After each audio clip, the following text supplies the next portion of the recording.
Alvaro नाम के आदमी को देखते हैं, जो एक स्वार्थी इंसान है, जिसकी वजह से उसकी लाइफ अच्छी नहीं चल रही थी। अलवारो एक लड़की के साथ रिलेशनशिप में भी था। लड़की का नाम ओना है। ओना भी अलवारो से परेशान होकर ब्रेकअप कर लेती है, पर अलवारो उसके पीछे पड़ा रहता है। अलवारो का एक फ्रेंड भी है जिसका नाम नीलू है।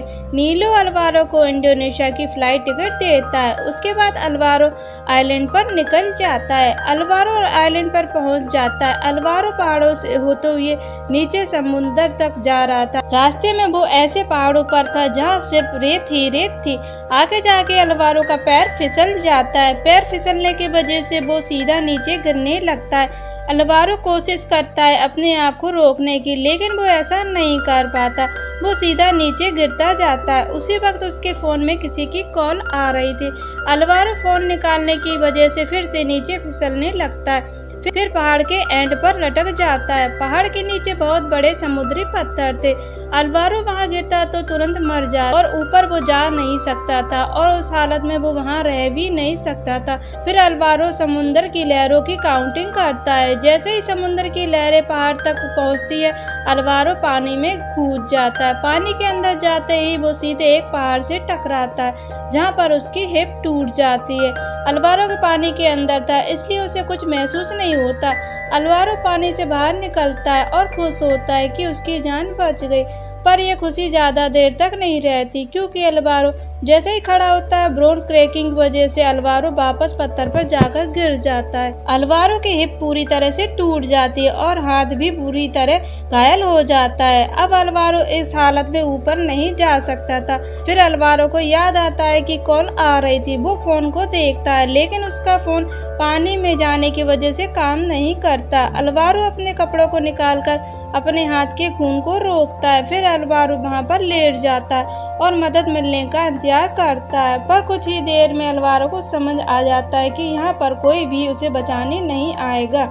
अलवारो आसपास देखता है, उसे एक आइलैंड नजर आता है। अलवारो हिम्मत जुटा एक हाथ की मदद से समुद्र में आगे बढ़ने लगता है। अलवारो बहुत दूर तक पहुंच भी जाता है, लेकिन उसके पेट में अचानक दर्द होने लगता है, क्योंकि इतनी ऊंचाई से गिरने के बाद, इतनी इंजरिंग के बाद वो इंटरली ब्लीड करने लगा था। अब इसकी वजह से अलवारो समुद्र में डूबने लगता है। तभी उसे इमेजिन करने लगता है। इमेजिन में उसे ओना नजर आती है, जो उसे मोटिव करती है समुद्र से बाहर निकलने के लिए, और अलवारो भी होश में आता है, समुद्र से बाहर निकलने लगता है। कुछ देर बाद अलवारो समुद्र के किनारे पहुंच जाता है। अलवारो को यहाँ फंसे 24 घंटे हो गए थे। 24 घंटे में उसे यहाँ कोई ढूंढने भी नहीं आया था।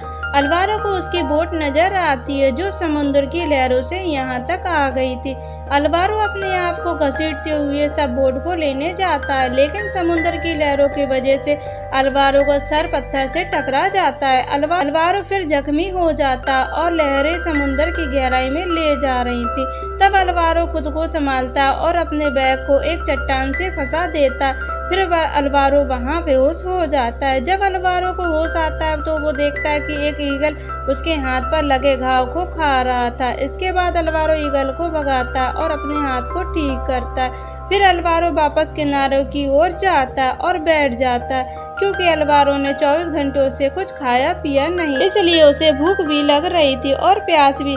अलवारो को वहाँ पर एक एल्यूमिनियम फॉल मिलती है। वो जमीन में एक गड्ढा बनाकर उसके ऊपर रखता है। उसके बाद सोने चला जाता है, जहाँ पर वो उसी एल्युमिनियम फॉल को पैरों में रैप करके सोने की कोशिश कर रहा था। तभी उसे ऐसा लगता है कि बारिश होने वाली है। वो पूरी तैयारी कर लेता है पानी की बूंदों को स्टोर करने के लिए, पर यहाँ नेचर भी उसको परेशान करती है, क्योंकि बारिश की कुछ बूंदें गिरने के बाद बारिश रुक जाती है। अलवारो निराश होने लगता है। अब अलवारो ने डिसाइड कर लिया था कि वो यहाँ से सरवाइव करेगा, इसलिए अलवारो अगली सुबह जागता है और ईगल का शिकार करने की कोशिश करता है। फिर अचानक अलवारो के फोन की आवाज़ आने लगती है। अलवारो रेत में अपना फोन ढूंढता है और उसका फोन मिलता है। ये उसकी फैमिली का वीडियो मैसेज था, जिसे देखकर अलवारो इमोशनल हो जाता है। अलवारो को रियलाइज हो जाता है कि उसी की गलतियों की वजह से आज वो अपनी फैमिली के साथ नहीं है, यहाँ पर फंसा हुआ है। यहीं पर उसे वो बोट मिल जाती है। फिर से अलवारो इमेजिन करने लगता है, जहाँ उसके दोस्त उसे बुला रहे थे। अलवारो इतना ज्यादा इमेजिन करता है कि वो खड़ा होकर समुद्र में चला भी जाता है, पर जब वो इस इमेजिन से बाहर आता है तब वो देखता है कि समुद्र में एक बोट थी जिसमें कुछ लोग थे। अब उसे खुद पर भरोसा नहीं हो रहा था कि वो बोट रियल है या उसकी हेल्यूसिनेशन, पर फिर भी यहाँ डिसाइड करता है कि वो एक आखिरी कोशिश जरूर करेगा। अलवारो अपनी सब बोट को लेकर समुद्र के अंदर जाने लगता है। अलवारो काफी मुश्किलों के बाद कुछ दूर तक चला जाता है, पर उसे कोई बोट नजर नहीं आती, जिसके बाद अलवारो को लगने लगता है कि ये उसका इमेजिनेशन ही था। अब अलवारो पूरी तरह से हिम्मत हार चुका था। उसके पास इतनी भी एनर्जी नहीं थी कि वो वापस तैरकर किनारे पर जा पाए। यहाँ पर अलवारो अपनी सब बोट से अलग हो जाता है। अलवारो पानी में डूबने लगता है। तभी उसके ऊपर एक बोट आती है। बोट में से एक आदमी जंप लगाकर अलवारो की जान बचाता है और यहाँ पर वो लोग रेस्क्यू हेलीकॉप्टर को बुलाते हैं। अलवारो को हॉस्पिटल लाया जाता है। अगले दिन अलवारो अपने फ्रेंड नीलो को अपनी सारी स्टोरी बता रहा था। यहाँ अलवारो को अपनी सारी गलतियों का एहसास हो चुका था। वो नीलो से माफ़ी मांगता है और डिसाइड करता है कि वो ओना को मूव ऑन करने देगा और अपनी फैमिली के साथ रहेगा। और यह मूवी यहीं पर खत्म हो जाती है। Thank you for watching.